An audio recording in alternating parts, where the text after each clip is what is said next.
doing it much faster than we thought, and it's better, stronger, and our country is doing really well. I mean, at a level that nobody thought. We took a little excursion because we felt we had to do that to get rid of some evil. And I think you'll see it's going to be a short-term excursion. How good is our military, right? Amazing.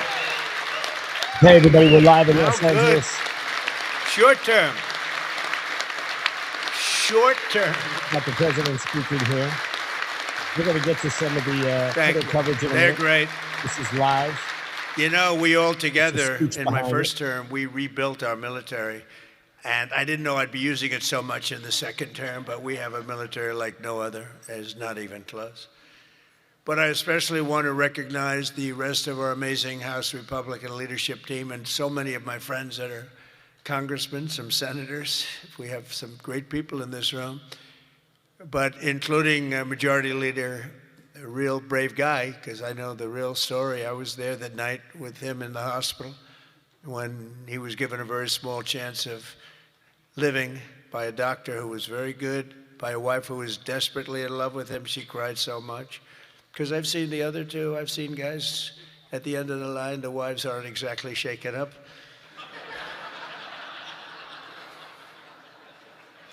When they don't cry, when they have no tears or any sign of tears, this is not a good sign of a great marriage. But he must have a great marriage, because she was just devastated. She was going to lose her guy. But it worked out that the doctor said, really fighting, because these people, you saw the other night at the State of the Union, you saw these people. They wouldn't stand for a mother who just lost her daughter by having her throat slit from behind. They wouldn't stand for the helicopter pilot who just got the Congressional Medal of Honor for landing safely in Venezuela, a helicopter with a lot of soldiers on that, helicopter. And he was able to land it safely, and his leg was practically ripped off. And for those people that know about helicopters, you land them pretty much with your legs, right, Tom? You land them with the legs, and he was in bad shape, and he got that. Not only landed, he landed in exactly the right spot at exactly as blood was pouring down the aisle, which didn't make all of those soldiers in the back feel too good. They're looking at a pilot who's bleeding out. But they didn't want to stand for that. They didn't want to stand for a 100-year-old soldier who had left a legacy of bravery. Everybody talked about it for years, and it was time for him to get the Congressional Medal of Honor. They didn't want to stand for him. There's something wrong with those people, and we can't let them ever be in a position where they can lead this country again or destroy this country again, because we almost lost this country. This country was close to being lost. The representatives in this room provided the pivotal votes in securing a record $1 trillion for the United States military this year, and now the world is witnessing the importance of that investment with one of the most complex and stunning operations ever conducted, and that's Operation Epic Fury. That's a great name, isn't it? Epic Fury. Hey, guys, welcome. Hit that That's even better than Midnight Hammer, which was pretty good, too, right? Let's get this out there. Where we knocked Lots out of news today. Nuclear potential. That was a This big is day, live because if we didn't do from Doral, that, Florida. they would have had a nuclear weapon within 2 weeks. And I think we'd be in a lot different situation. And then you had, of course, what they did in Venezuela, how that was just so far so good. We've done a real job. We've got all good ones. If you go back and you look at Afghanistan with Biden, one of the worst, I think the most embarrassing moment in the history of our country. If you look at what happened with Jimmy Carter, also with Iran, but if you look at what happened with the helicopters and the hostages, it cost them the election. It was what a mess. The world respects us right now. Help me out and hit that like button, guys. I appreciate you. Welcome. Respected us before.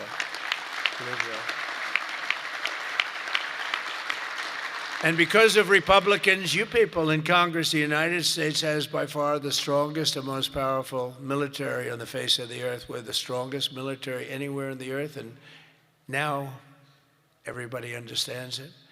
Together with our Israeli partners, we're crushing the enemy in an overwhelming display of technical skill and military force. Iran's drone and missile capability is being utterly demolished. The Navy is gone. It's all lying at the bottom of the ocean. 46 everybody ships, comes can here. you believe it? Everybody In comes fact, I here, got a little upset with our people. I said, what quality of ship? Excellent, sir. Top of the line. I said, why did we just capture the ship? We could have used it. Why did we sink them? They said, it's more fun to sink them. I said, that's not. They like sinking them better. They say it's safer to sink them. I guess it's probably true. But think of it. We knocked out 46, and actually took 3.5 days. Their terrorist leaders are gone. We're counting down the minutes until they welcome everybody. will be Come gone. in, come in. Think of it. We had live. leaders, and they're gone. Then we had new leaders, and they're gone. This is live. And now nobody has any idea who the people are that are going to be the head of the country, and will not relent until the enemy is totally and decisively defeated.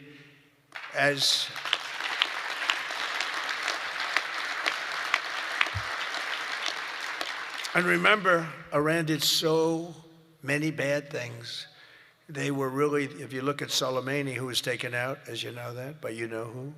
But if you look at Soleimani, everybody's opinion welcome here, guys. Come in, come of the in. roadside, you call it a roadside bomb because most people don't understand the different terms. It was where they plant bombs in roads as you drive by, happily drive by, the bomb goes off, and no matter how strong the armament, it just kills the people.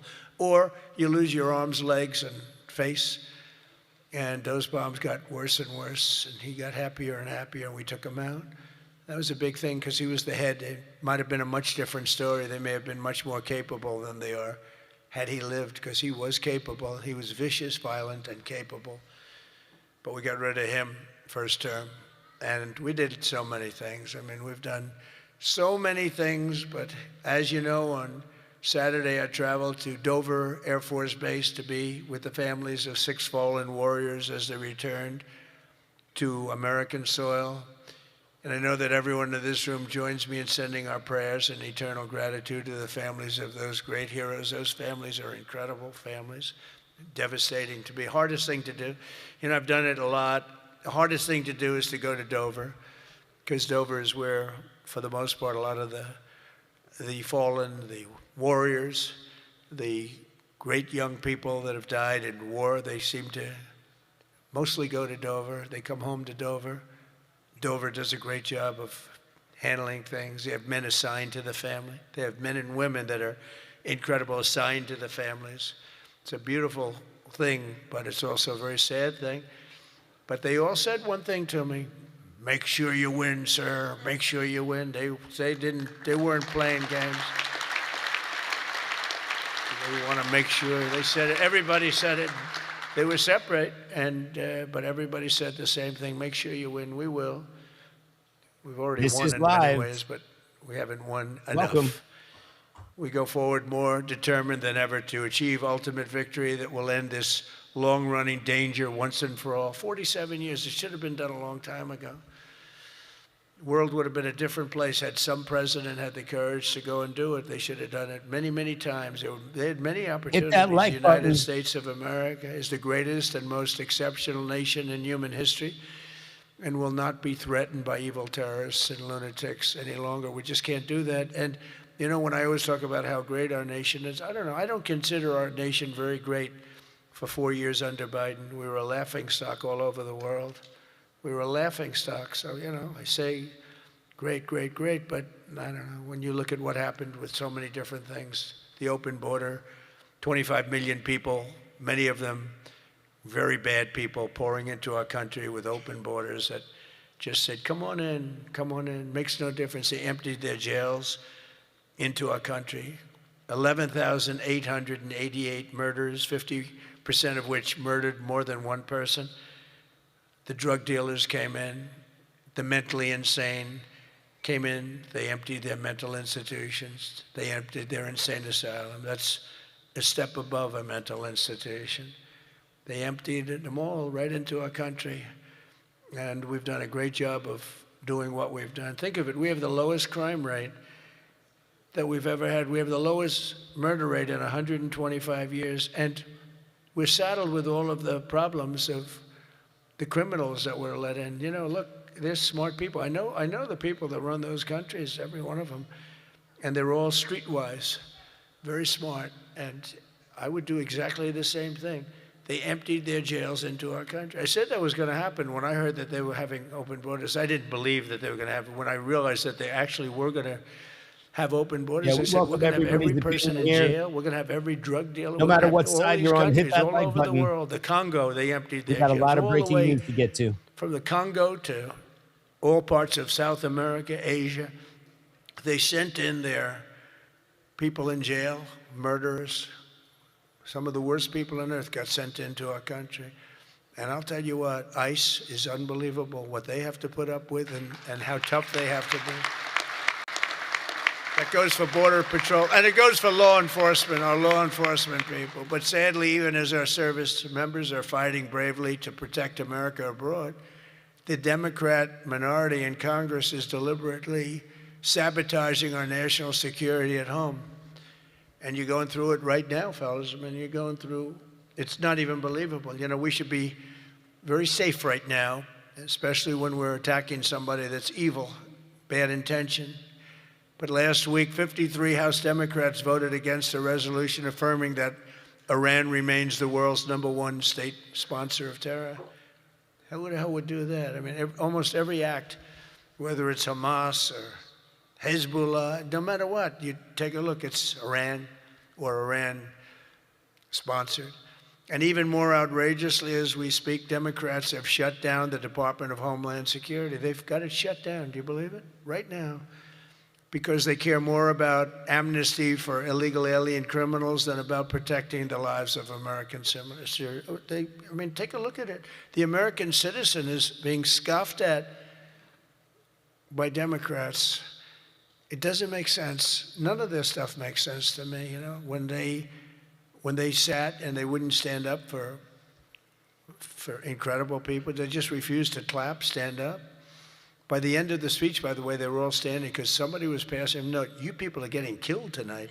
They were all, they'd stand up for everything I was saying. At the end, that last half hour, they were standing up for things that they shouldn't have stood up for because they got the word, you're getting killed tonight. Stand up and clap for the woman that just lost her daughter, please, to a violent criminal.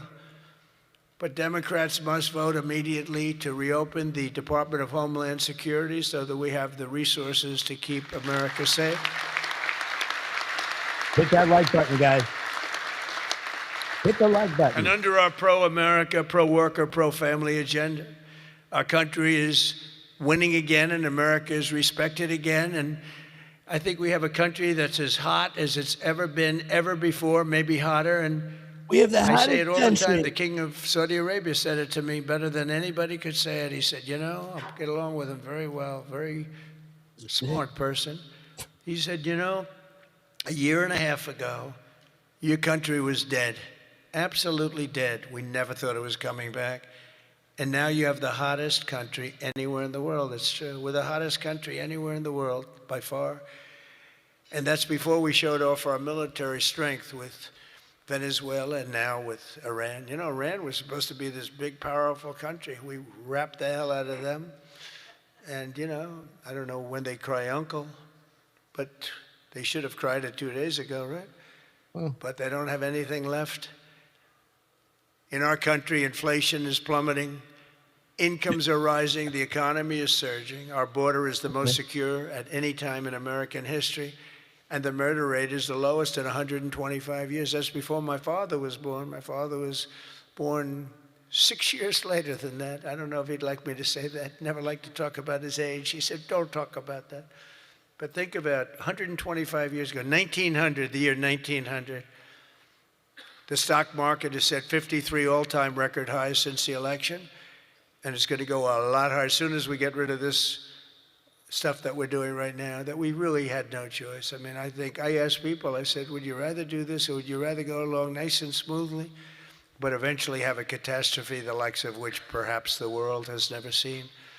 And just about everybody says, except for lunatics, said, no, you had to get it done. Should have been done a long time ago. The average 401k is up almost $35,000. Think of that. It's at the best they've ever done. And I think you're going to see some real numbers when this gets, because this was always a dark cloud hanging over not only Israel, which was going to get wiped out. You know, if we didn't do that B-2 attack, Israel would have been wiped out. They would have had a nuclear weapon within 2 weeks after that. And even now, I think they were looking to take over the Middle East, because when you look, and we have pretty good proof, all of those missiles that were so stupidly aimed at Qatar, Saudi Arabia, UAE, they were all aimed, and others, at countries that were sort of like, leave us alone. They were all right. They were sort of neutral, but they weren't doing it. All of a sudden, they're getting hit with missiles. And they could have gone one of two ways. They could have gone toward their side, like, we're with you, or they could have gone with our side, and they really went with our side, and they've helped us, and they've been a big force. But they got hit. But they were going to be hit with us. Had we not done the B-2 raid, and if we not done this one, where we said, nope, it's time to go in, we have to go in, have no choice. Number one, if we didn't go in, they would have come in after us, because I see the Democrats trying to justify it, and they're failing because the voter on the street is saying, you've got to be kidding. But I see where they're going, where they're always saying, no, there was no reason. Well, I'll give you the best reason of all. Within a week, they were going to attack us 100%. They were ready. They had all these missiles, far more than anyone thought, and they were going to attack us. But they were going to attack all of the Middle East and Israel, and if they had a nuclear weapon, they would have used it on Israel. And this was going to be a major attack. And they had all of those missile sites and all those launchers that we got rid of, about 80% of them right now, by the way. Got rid of most of it. You know, see, it's died down to a trickle. They have very few launchers left. What our military has done is amazing. They wiped out almost 20%, maybe 22, 23%, but the rest are going very quickly. And the missiles have been largely knocked out. The drones have been knocked down, and we're hitting where they make the drones. We know them all, and we're knocking the hell out of that now, where they manufacture the drones. A lot of work, a lot of brilliant work, but we're going to have a much safer world as soon as it's finished, and it's going to be finished pretty quickly. With the help of our House Republican majority, we passed the largest tax cuts in American history, and we have to be talking about it. And with the great, big, beautiful bill, we delivered no tax on tips, no tax on overtime, and no tax on Social Security for our great seniors. And we did something else which is great that nobody ever talks about, Tom, and we have to talk about it. We made interest on auto loans fully deductible. That's never happened. We've never had that. You know, rich people always get deductions, but middle-income people, people that have to struggle a little bit, never did. But now they can deduct the interest paid against their taxes. We have one little proviso, and I put this on, it's very important, only if the car is made in America, all right? That's going to have a huge impact. That's going to have a huge impact. We passed the Trump accounts to give every child in America a head start on the American dream, and that's so good. It was, I'll tell you, the Dell family, Dell computer, put up $6,250 million. Think of it. He started with very little, nothing, very little. Started making computers on his bed. Gotta wait for the pauses. And he said, yeah, people started liking them better than the ones from the store. And he never stopped. And he can write a check for $6,250 million. He said, and his incredible wife, Susan, they said that's the best thing they've ever done. He's so proud. He's going to do it again. Going to do more. And we have a lot of other people. A lot of very rich people are doing it. A lot of people that aren't so rich are doing it. They're doing it for their kids, but it's turning out. So a young child turns 18 or 21, and all of a sudden they have $100,000 in the bank. What a difference that is between having that and having nothing. And it could be more than that. It could be a lot more, depending on what happens with the world. And we passed 100% expensing and bonus depreciation on all new equipment, factory construction and investments, and that's what made our first term. We had the greatest economy in the history of our country in the first term, and this one's going to blow it away. Again, we had a little pause, but it's not a very big pause. With your help, we also passed the largest regulation cuts in American history, ending the Green New Scam, one of the greatest scams in history, and massively increasing production of American oil, natural gas, and clean, beautiful coal. We brought coal back. You're not allowed to say coal without clean, beautiful. Got to be clean, beautiful. China uses coal. They're building about 65 massive coal plants right now. But China, great respect for China, but you know, they make all the windmills, right? The only thing they don't do is use the windmills. They make them. But try finding wind farms in China. There aren't too many of them. In my State of the Union address, I laid out an ambitious agenda that should be our roadmap this year, and it's starting with lowering the cost of living. You know, they gave us a mess. We inherited a mess, an absolute mess. And the mess was many things. They were bad with our military. They were bad with everything. I mean, I said, name one thing that they did right. They can't name one thing. But they also gave us very high prices. And then they said the word affordability. That's the first time I ever heard it. They said affordability. My first day in office, they said affordability. They're the ones that caused the problem, but we're really bringing down prices big. Do you notice you don't hear that word anymore, Mike? They don't say it anymore because we brought down prices so much. So our message is simple. Democrats created the high prices, and our policies are totally ending them, and they're ended, and we're doing better. We're even bringing them down further. They'll be way down, and we're bringing, you know, if you go back into the last period, I would say, I think it's 2.5 months, 1.7% inflation. 3 months, 1.45% inflation. Think of that. Whereas they had the highest inflation in the history, the single highest inflation in the history of our country. Now, you know, I always say this. They say 48 years, because I don't want the fake news to get me on this. They say it wasn't history, it was 48 years, that the inflation was the highest in 48 years. But I don't know, in some ways 48 years sounds even worse because it's very specific. Yeah. But they had the highest inflation probably in history, but in 48 years, we inherited that. One of the first targets must be the crushing healthcare. We have to crush and take over the healthcare situation, which we can do. For the first time, we can do it. Since the passage of the Unaffordable Care Act, people in the big insurance companies have gotten rich. They've made money like practically no other companies have made, with our government giving them hundreds of billions of dollars, and their stock prices soaring to up to 1,700%, 1,000%, 1,200%, 1,600%, and even 1,700%. The government gave them essentially trillions of dollars. And I want that money to be paid to the person, not to the insurance company, and let them go out and buy their own health care. And people love it. People love it.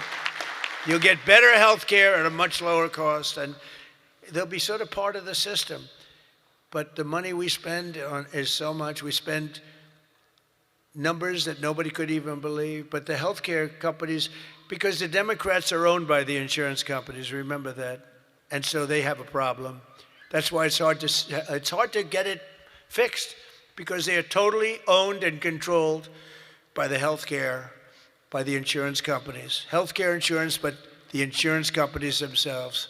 So when you want to do something that's good for the people but bad for the insurance companies, it's very, very hard for them to go in a different way. Now, Republicans never do that kind of thing, right? You're owned by nobody, right? Nobody. See, a young girl up here say yes. Some of them are a little bit shaky, but they're Republicans. Well, if you want me to do an Epstein show tomorrow, hit that like button. But they are owned by those big, powerful insurance companies that are making a fortune, and it's hard to get them to do the right thing. They know what the right thing is. So we want the money to be paid directly to the people and let the people go out and buy their own health care. And people love it. They love it. We can own the issue. For the first time ever, Republicans can own that issue. I'm also asking you to take swift action to codify my most favored nation policy on drug prices, the biggest. That alone should win the midterms.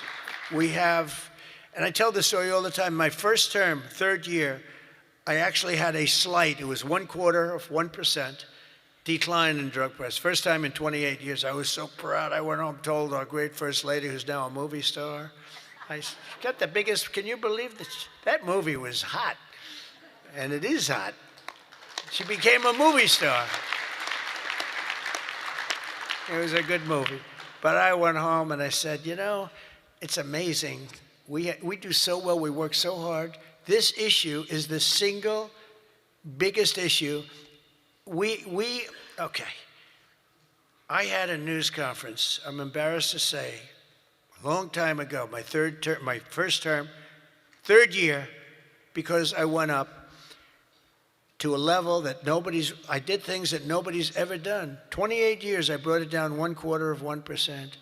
Now I brought it down 80%, 90%, 75%, depending the way on, it's driving the fake news crazy because I say 400%, 500%, 600, depending on the way you want to talk about it, if you want to talk about pricing.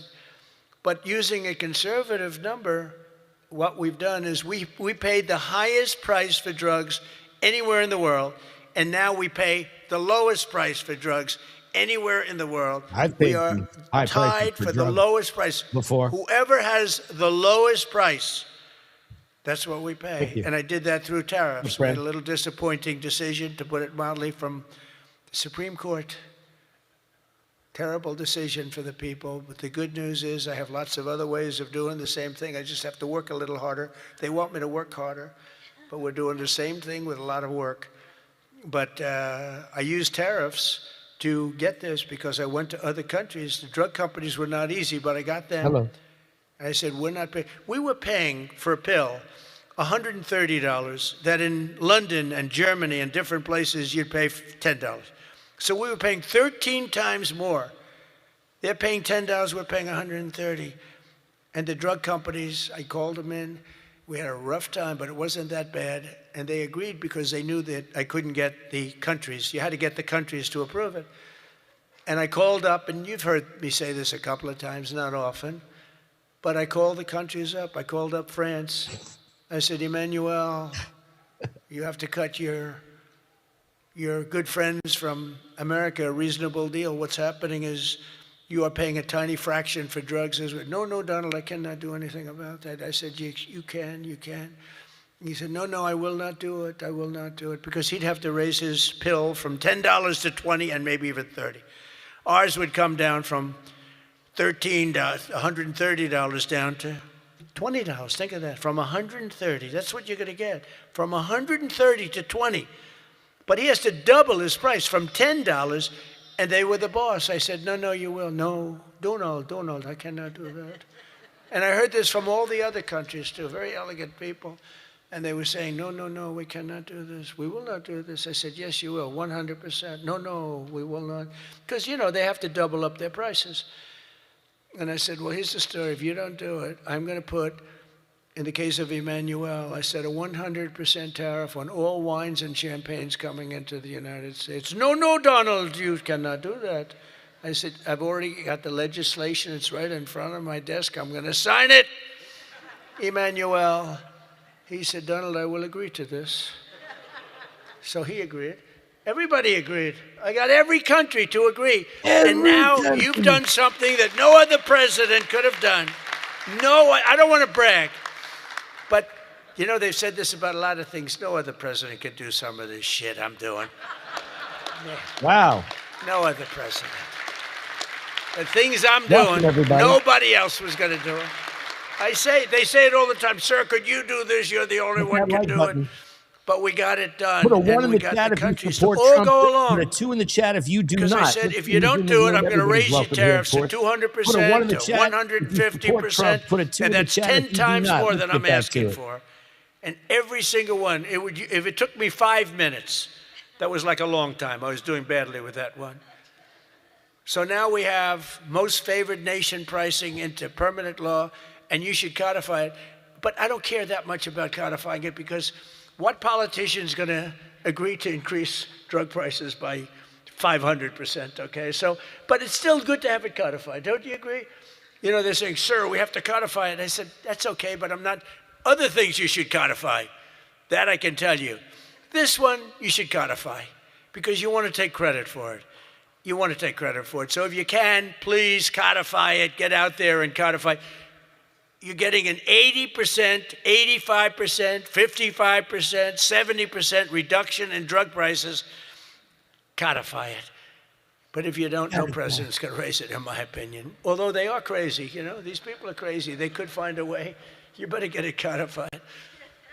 And as we work to bring down interest rates so that more Americans afford a house, I'm also asking you to ban the Wall Street firms, large Wall Street firms, institutional investors from buying up thousands and thousands of single-family homes, hundreds of thousands of homes, because homes really are for people, not for hedge funds.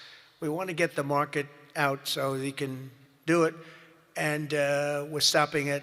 We want people to be able to buy a house. It's the American dream. Buying a house is a part of the American dream. Okay.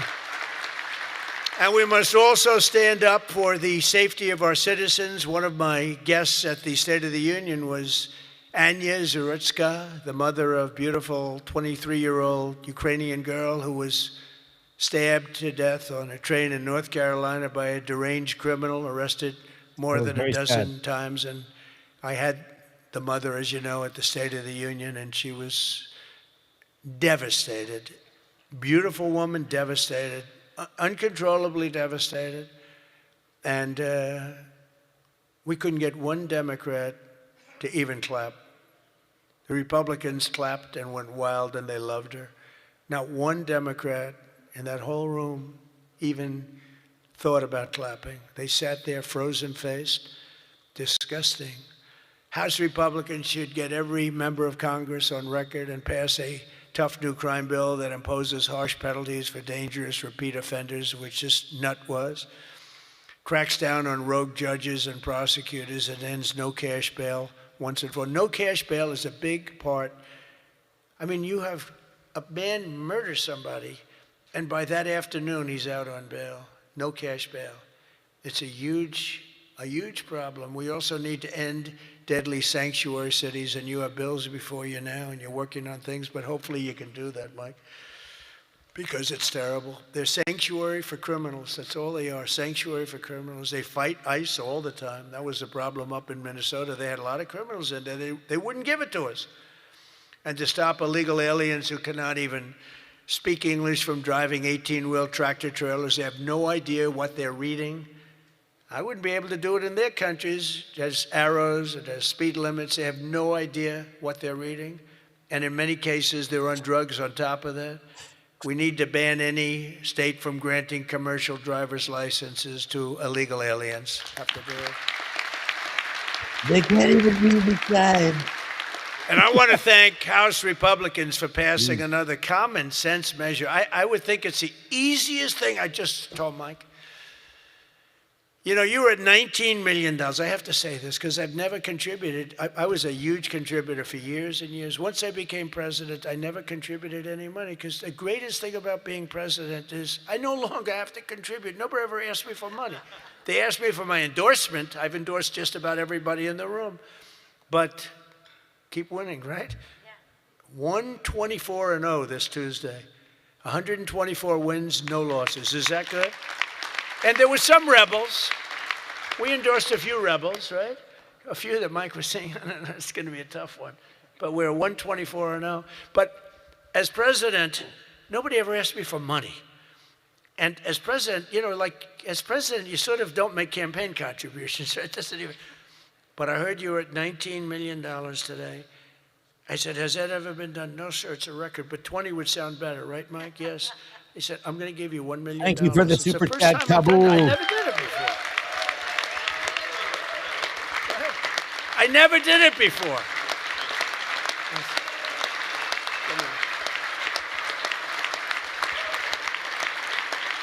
I never did it before. Now I'll be hit up by every political group, every Republican running. Sir, can I have some, give me a little cash. I'll have Emmer come up to me and say, how about a little cash for my campaign? I will no longer have the excuse that as president. Anyway, no, but we had to hit the 20, right? We had to hit the 20. That was a hell of a thing. You beat it by a lot. You beat the record, the previous record by a lot. But I want to thank House Republicans for passing another common sense measure. To me, the easiest of all, the Save America Act to protect our sacred American. Look at this.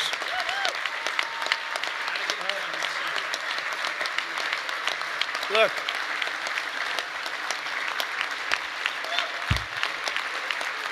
It's the easiest thing we have.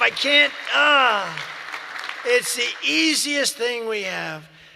Now, the problem is you call it the SAVE Act, and nobody knew what the hell the SAVE Act. Have you been seeing, I've been working overtime the last month. It's called the Save America Act. And I saw Schumer yesterday. We will stop Save America. He's getting killed. They can't do it. And then the things within the Save America are so good. But just the title. So we had that with MAGA. Greatest name of all time. Make America Great Again. MAGA. It just worked. Uh-oh. You know, I had something, Keep America Great. It was good, but it didn't have that MAGA. You know, there was nothing you could see. I had CAG. And CAG, I said, you know, no longer, that's not good. But MAGA is great, and we'll always respect MAGA. We love MAGA. We're never going to let you down with MAGA. But this one's even better if you think about it. This says, America. We're going to save America. The Save America. How can they fight us? The Save America Act. And I've watched them. I watched Schumer, who's horrible. What a horrible politician. He is now a Palestinian officially. He is registered as a Palestinian. He's taken the biggest turn of any human being I've ever seen. He's gone from totally pro-Israel to totally pro-Palestinian. He wants to protect the Iranian people that are quite nasty. But it's very simple. All voters must show the act. Voter ID. Ready? This is not complicated. Voter identification. Now, I have a whole list, but I don't want to put, I have like hundreds of things on the list. If you go shopping, if you do this, if you buy a car, if you license a car, if you point to everything you need to have identification. So all voters have to show identification, ID. All voters must show proof of citizenship in order to vote. So you have ID and you have citizenship. So far, good. No mail-in ballots except for illness, disability, military, or travel. Mail-in ballots are a disaster. Jimmy Carter, the best thing he ever did, he headed a commission after he was president. It was the single best thing, and he did a thing on mail-in ballots. He said mail-in ballots should not be allowed because they are inherently dishonest. And we have seen it time and time again, and we just keep going with it. And I put that down as a top 3. Look, no mail-in. Now, you have the exceptions for the military, and I would even say foreign-based military. But for the military, for disability, for illness, and if you're traveling, you know, you have an excuse. And I was lenient on that. But those 3 things. Then I added 2 more. These are best of, best of. These are called best of Trump. We should also add on to this bill. And so what I've asked Mike to do is to draw a new one with these few things added. And let's go for the gold. Let's not just get one like voter ID, but, it can be given to you by your daughter. Your daughter, she has to be of age, like above 6 years old, she's allowed to say. You had to see some of this stuff is so bad. They're doing everything possible because they know if we get this, they probably won't win an election for 50 years, okay? And maybe longer. And they're going to fight like hell. But boy, do they get killed. Because even the Democrats, you saw the numbers today, Democrats voted 86% that this stuff should be passed. The Democrats. With Republicans, you're at 98%. But Democrats are at 86, except for the people that run the Democrat Party, because they want to try and win elections illegally. It's the only reason you vote against voter ID is because you want to cheat. There's no other reason. They come up with reasons. They say, it's racist. That's their number one, racist. Then you have to explain it, and they're just sitting there mumbling. They can't explain it. And it's actually very insulting when they use the term racist. Very insulting to the people that they're trying to so-called defend, but they're not defending. Then I wanted to add 2 more to it because they're I say 95%, maybe 100%. No men in women's sports, very simple. Add that in. And I wanted to add in one other, I'm not even adding in no open borders because, there's some people that like open borders. These people are crazy, but that's okay. Because I want 5 things that are like close to 100%. No transgender mutilation surgery for our children. You can't have transgender for our children. So those 5 things, voter ID, citizenship, mail-in ballots, no mail-in ballots, right? We don't want men playing in women's sports. That's got to be about close to 100%. We don't want men playing in women's sports, and no transgender mutilation of our children. Now, that should be the easiest thing to get past that you've ever had. Each one, it's best of Trump. Those are best of Trump. I have some that are very popular, but I wouldn't put them in that category. This is the #1 priority. It should be for the House. And I'd like to ask Tom, Steve, Mike, all of you, if you would, I'd like to have you go back and Lisa, hello, darling. She was screaming her affirmation of what I said. The kid went wild. She was so happy that somebody finally said, let's vote on this. Lisa, you're going to get it done. Okay, I'm going to count on you. Forget the men up here. I'm going to count. Deal. But it's actually a matter in a serious way of national survival. We can't have these elections going on like this anymore. You use paper ballots. If right now they have watermark, it's so safe, it's so good. You put it gets under a light. It says, a code. It's very, very hard to cheat. Another thing, and I don't even bring this up, it costs 7% the cost of those crazy machines. Thank you for the 20. I love the machines where they get the machines, they spend all this money, and they announce during the election that the tabulation will go along for another 3 weeks. Couple bells for that. Right? With mail-in voting, Thank you, sir. There's not a country in the world that does mail-in ballots anymore. They tried it. France tried it. It failed. They go to paper ballots. They're all doing paper ballots. It's 86. Most of them are doing paper ballots, except us. And nobody is doing what we're doing. And there's no elections so corrupt as the elections in the United States of America. And we can solve them with this. And the reason I put those other 2 that have not much to do with it is because they are equally popular. And I think it might help us. And for those people that like Pfizer, I said maybe you put them together because a lot of people feel very strongly about Pfizer. Some people don't, but the people that want it, they really want it. Like button for me, guys. Thank you so much for being here. They're opposed to what we're saying about, welcome the ballots and about citizenship and all of those things. And so put them together and you might get a vote, but we have to get it done. And then we have to get the Senate to do it. But if you could send a bill up to the Senate, we're going for the gold. We don't want what was said. The SAVE Act, it was all right. Nobody knew what the hell it was, including me. I kept saying, what's this? Save America Act. Don't ever say SAVE Act again. It's a loser. The SAVE Act. Nobody has any idea what are we trying to save. It's the Save America Act. If you could send it up in full form,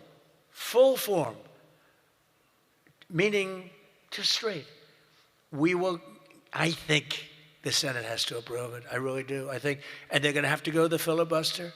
And maybe it's going to be the talking filibuster like the old days. The great Jimmy Stewart, right? Remember the great movie, Jimmy Stewart? But they have to get it done because if we don't get this done, if it takes you 6 months, I'm for not approving anything. I don't think we should approve anything until this is approved. And they can't win politically. Look, you have them in a corner, and they're listening to every word I'm saying, and it doesn't matter, because they can't win it politically. Because when they say, we don't want voter identification, we don't want proof of citizenship, all these things are just losers for them. And they won't be able to withstand it. Just like at the State of the Union, they started clapping at the end. I said that. And the reason, because politically, You have to stand for these great people that were being.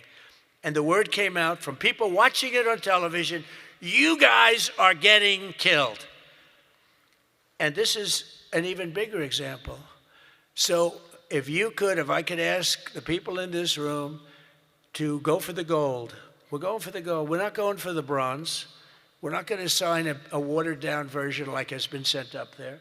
Let's go for the gold, and let's just not accept anything else. I'll tell you what, I'm willing to just sort of say I'm not going to sign anything until this is approved. I really am. That's how bad it is. And we're going to have to push the Senate because you have 4 or 5 senators that are, I don't know, 4 or 5 Republican senators. You'll have to explain them to me, but we're not going to get into that. But we're going to push them to get it done because I don't think you can politically exist if you're not going to do voter ID and these things. I don't think the people in this country will stand for it. So I'm making my biggest plea tonight. It'll make you, and I'm not doing it for this reason at all. It'll guarantee the midterms. It'll guarantee the midterms. If you don't get it, big trouble, my opinion. If you get this, your midterms, and they know it. For 2 reasons. Number 1, they won't be able to cheat. And number 2, the people are demanding it. Every time I go out, Save America, sir, Save America Act. We want the Save America Act, sir. That's all they talk about. They don't talk about housing. They don't talk about anything. That's what they talk about. And if you send it up there, you're going to win the midterms at levels that you can't even believe. And you're going to win every election for a long time until somebody really screws things up, and hopefully that won't happen. But I've never been more confident that if we keep these promises and deliver on this popular agenda, the American people will stand with us in overwhelming numbers, just as they did in 2024. I heard Mike say it's actually 78 million votes, but it was actually 86. You know, they cheated like hell. But it was too big to rig. Remember? I won 3 times. First time was great. Second time they cheated like hell. It was COVID. And their cheating was at an inspirational level. We can't let that ever happen again. And then they cheated again in the last election, but I went up. The term I used most was too big to rig. You got to go out. Don't believe, because we had polls having us way up. I said, don't believe the polls. Go out and vote. Make it too big to rig. And that's what happened. A couple of races they cheated on, they got away with it. A couple of Senate races, my opinion. But we have to make it too big to rig, and that's what we did. But we shouldn't have to win an election that way. You're going to have a hard time winning elections that way. So you got to get that passed. And if we fight, we will win, and we will make our country safer and stronger and richer and greater than it ever has been before. And I want to say, very importantly, because they would like you not to say this, because this is a terrible thing in their opinion to say, God bless you and God bless America. Thank you very much, everybody. Thank you very much. All right. So well, we're not doing music here. That was the press conference. We do have other news to get to because today the Middle East is absolutely on fire. So we have Iran's brand new Supreme Leader, Mojtaba Khamenei, has reportedly been injured, what I believe is an airstrike. And the U.S. and Israeli forces just hammer targets across the country and beyond. Ali Khamenei's gone. The regime is shaken and the war is spreading into Lebanon, Gaza, and the Gulf states in real time. So we're going to listen to a couple of the stories about Mojtaba Khamenei. All right. And we are live right now. I'm live from Los Angeles. So hit that like button. Make sure we get pushed out. And welcome to something new. We do the news a little bit differently around here, but we bring you the whole story all in one shot. So let's get it going. Thank you for being here, guys. Hit that like button. Well, let's go straight to our correspondent in Doha, Hoda Abdelhamid, who's waiting for us live. Hoda, a very good evening to you. Great to see you as always. Tell us about the strategy then that Iran seems to have here in these attacks. Well, I think there's a pattern that has emerged over the last 10 days. After the first day of shock and awe, where it was an intense attack on all the Gulf countries apart from Saudi Arabia, it seems that Iran now is concentrating on the northern countries of the GCC area, i.e., the United Arab Emirates, Qatar, Kuwait, and Bahrain. And that could be very much for geographical reasons. These countries are very close to the coast of southern Iran. The UAE, for example, is only 200 kilometers away. So Iran from there could fire shorter range drones and missiles, and it also gives on the receiving side, it gives less time to react, even though so far the interception rate these are is some of the extreme. missile and drone attacks on Qatar. We're going to get right to the story about the injury on the new Ayatollah.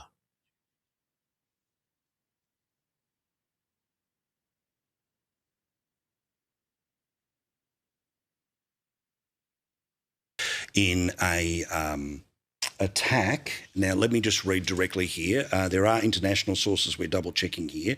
The Daily Telegraph is reporting as we speak on their website that Iran's newly appointed Supreme Leader has been injured in strikes, according to Iranian state media, that he apparently had been wounded in what they are referring to as the Ramadan War. He's described as an injured war veteran right now. Israeli security officials believe that he was wounded but still alive after targeting in an airstrike. This is according to the reporting that is on the Times of Israel website. So that is a report. We will try to stand it up and give you more information about it before we go off the air, but no doubt more in a moment, of course, in the late debate. Now featuring our mate Danica DiGiorgio. Congratulations and welcome to Primetime to Danica, and joining the boys in about 11 minutes. Mark Dolan is standing by, hearing the same news at the same time as we are. He works for Talk TV in the UK. And it again puts a little more highlight on an ever-growing situation that looks like it is remaining at the pace that it has been for some time, which puts a lot of pressure back onto Keir Starmer. We saw over the past couple of days that he started to say that he might eventually start to move what he needs to, ships. Oh boy, the tie is killing me. We're going to jump over to some other stories about the Ayatollah being hit here. So we're going to see some of this from The Sun. They always put some music on there that gets the old copyright hits. So we don't want to do that. But we're going to also jump over to another story here. But you could see mere hours later, the rogue state scrawled a chilling message on a missile aimed, a picture posted by Iran state media appears to show a projectile marked the words, "At your service, Saeed Mojtaba." So they wrote on the missile that dropped in there. I got a little tongue-tied for a second. And we watched this entire press conference in the live stream yesterday, if anybody wants to see it. So let's get over to some of this breaking news about the Supreme Leader. I thought the other ones were going to jump in a little harder on it. I think these guys did.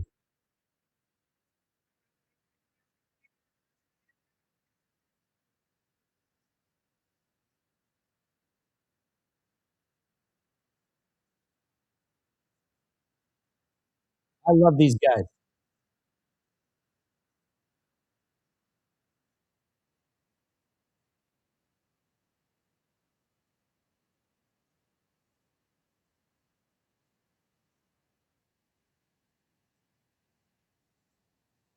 Of slain Supreme Leader Ayatollah Ali Khamenei was targeted during the ongoing war that has engulfed Iran. The reports describe him as a John Baz of Ramadan, a Persian term often used for someone who has been wounded in battle or injured while defending the nation. If confirmed, these guys probably have this too. But brand new Supreme Leader has been attacked just hours after assuming power. So he was attacked just hours after, assuming power. I have something interesting here about who exactly is the Supreme Leader. This new guy. A new Supreme Leader in Iran, Ayatollah Mojtaba Khamenei, replaces his assassinated father. His selection sends a defiant message to the US and Israel as they attack the country. So who is Iran's new leader, and what does his appointment mean? This is Inside Story.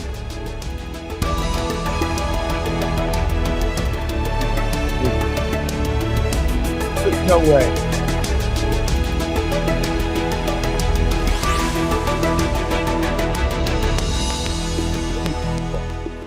Hello and welcome to the programme. I'm Tom McRae. Iran has a new Supreme Leader, Ayatollah Mojtaba Khamenei, coming out on top of the Islamic Republic's complex process to pick the most powerful man in the country. I forgot to show you this, guys. I'm sorry. Marco Rubio.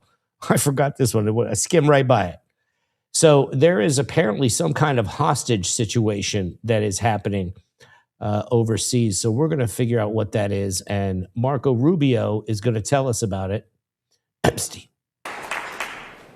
Thank you. I want to welcome everyone here to the State Department. I wish it was on a happier occasion, although we do have things to celebrate in terms of Americans that have been returned, but also we remember those who have not returned.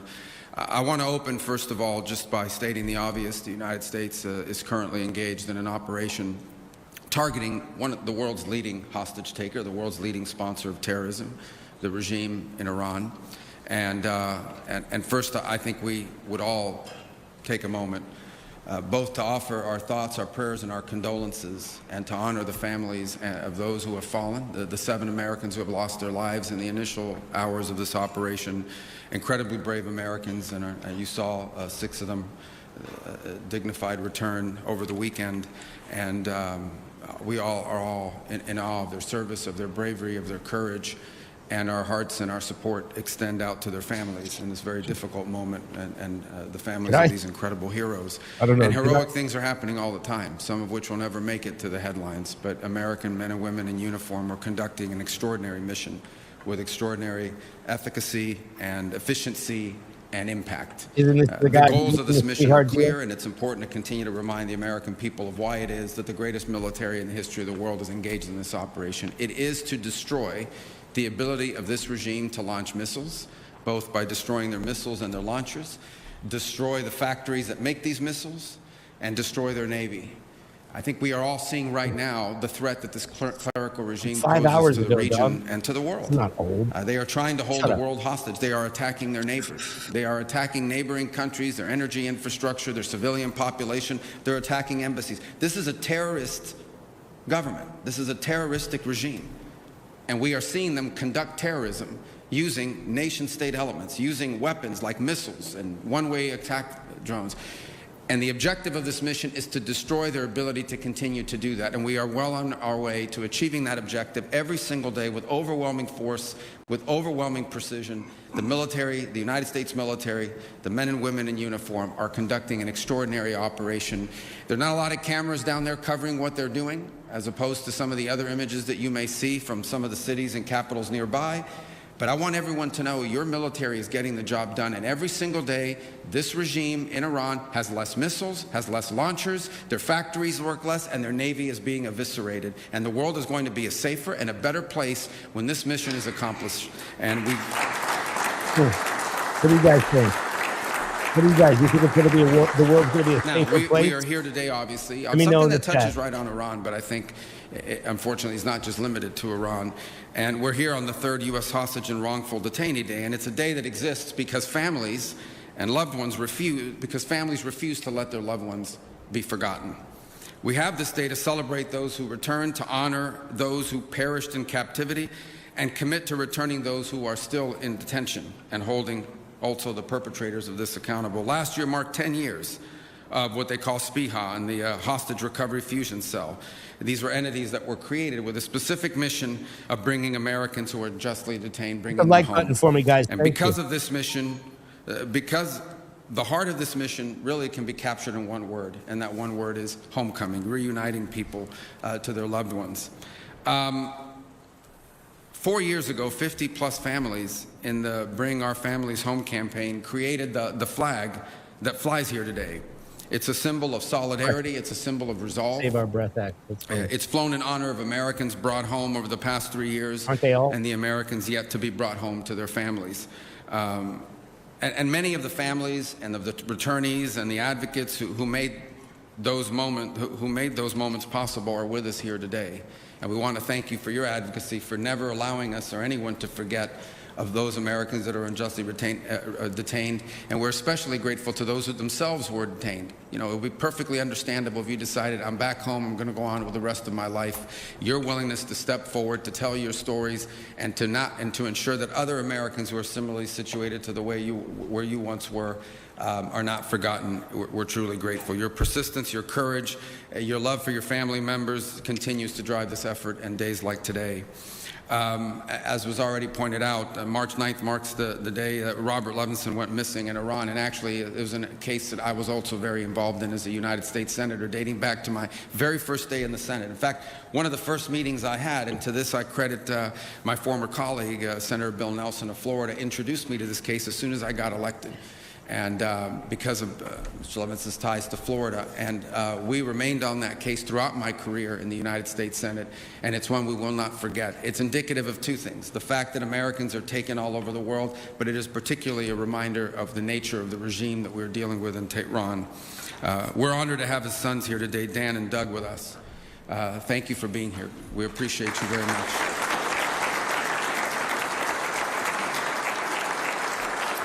And so today, in recognition of their extraordinary dedication, and really everyone's here, but in particular, we've dedicated the flag flown here today to the Levinson family. And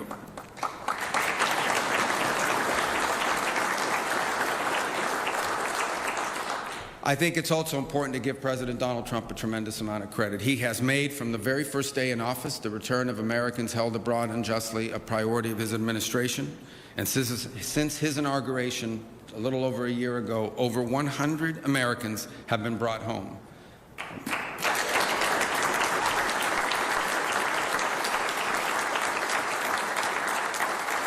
And by the way, here at the State Department, Adam and his team have done long working with our partners in the FBI and really across the interagency have done a phenomenal job in facilitating that, and they deserve a lot of credit as well. But the president isn't just focused on homecomings, he's also focused on ending the cycle of exploitation, of saying enough is enough, of ending the cycle in which Americans are somehow viewed as a valuable commodity that you can grab an American, you can unjustly hold them, and then try to trade them later on for some diplomatic concession or some political concession. We have to end that cycle. We have to make sure that Americans are no longer viewed as targets of opportunity around the world, and people and nation states and terroristic regimes like the one in Iran know that there are consequences for doing that. And that's why we established the state sponsor of wrongful detention designation. In essence, designating governments and entities that specifically use this as a tool of leverage to their benefit and to our detriment. They view Americans as a commodity that they can grab onto and then trade in the future. That cycle has to stop, and that's why this designation now exists. And that's why, you know, we're the first, I believe, country we designated right under this authority on February 27th was this clerical terroristic regime in Iran. Because when it comes to hostage taking, there has been no worse offender in the world than the clerical regime in Tehran. They are the worst offenders in the world of terrorism, and they are the worst offenders in the world of hostage-taking from the very early days. And so they were our first designation. They were founded, unfortunately, on an assault on the brave men and women of our foreign and civil service that were located there in Tehran. And the message is going to be very clear. The United States will not tolerate hostage diplomacy. They're not going to tolerate, and we're going to continue to hold that regime accountable, and all other regimes that engage in this accountable for these practices. So, in closing, let me just say, today we honor those who are still waiting. It celebrates those who returned, and it remembers those whose homecoming came sadly and tragically in a different way. But our mission, even as we remember and honor those from the past, our mission is forward-looking. We believe in homecomings, we work for homecomings, and under the President's leadership, we will not stop until every single unjustly detained American is brought home. Thank you. All right, so that was Marco Rubio, and you know, this story is not even close to over. Obviously, Iran's leadership is wounded. The region is on edge.